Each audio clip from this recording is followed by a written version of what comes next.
Hello, welcome to today's tarot reading. This reading is for our new week, and this week is the week of September 3rd. It's Monday today, and I decided to do the Wildwood Tarot. See the tree of life there. Wildwood Tarot deck.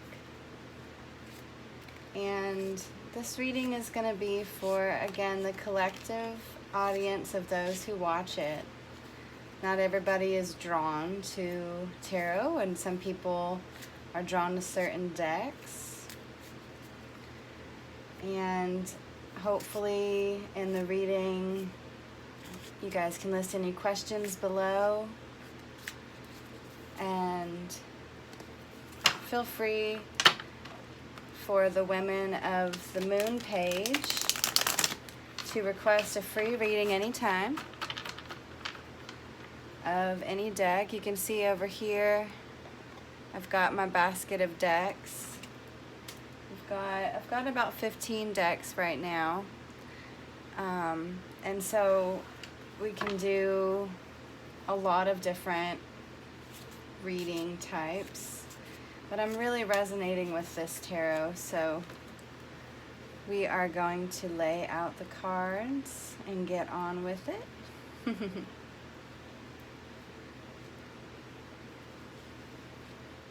Okay, so I'm going to set an intention for this reading that the cards that are drawn and the wisdom and intuition that comes to my mind would be resonating deeply with the audience, and really that the wisdom of the listener, when they see the art of the card, they find their own specific and unique resonance and how that relates to their life.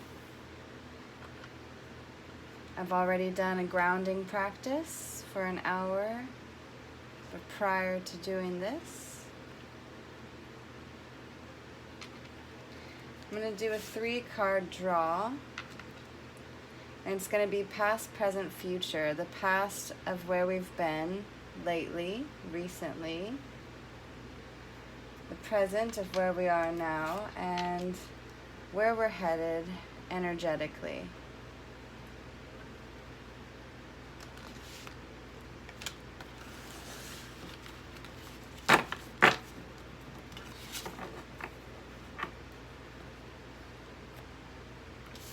Okay, so I'm not going to do reversal readings in this. They're all going to be straight up. So the past, we have dun, dun, dun, one of my favorite cards. This is the card that's on the front of the Wildwood Tarot book, the Hooded Man.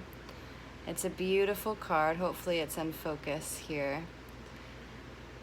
And this really shows a man in a cape who has a light to light his own way, who has a staff to brave the terrain that he is coming across.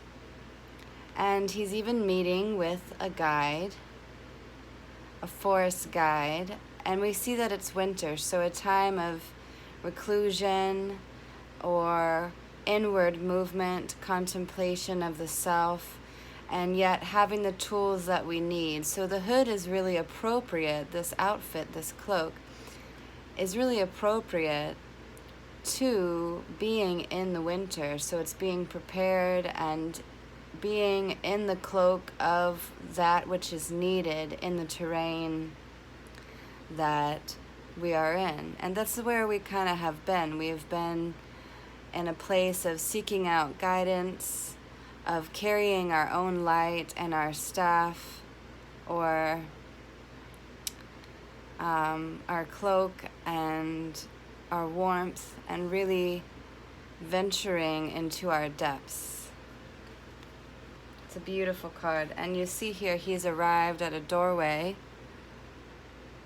and it's a holiday doorway. There's a wreath, and so he's arrived and is coming to a new doorway. The present is the Knight of Stones, so the Knight of Earth element. And we get the horse here, the intuitive animal, the only animal that can sense the magnetic field of others' hearts and actually can become it, almost like an empathic animal. And he's running and frolicking and being in the wild terrain of the horse.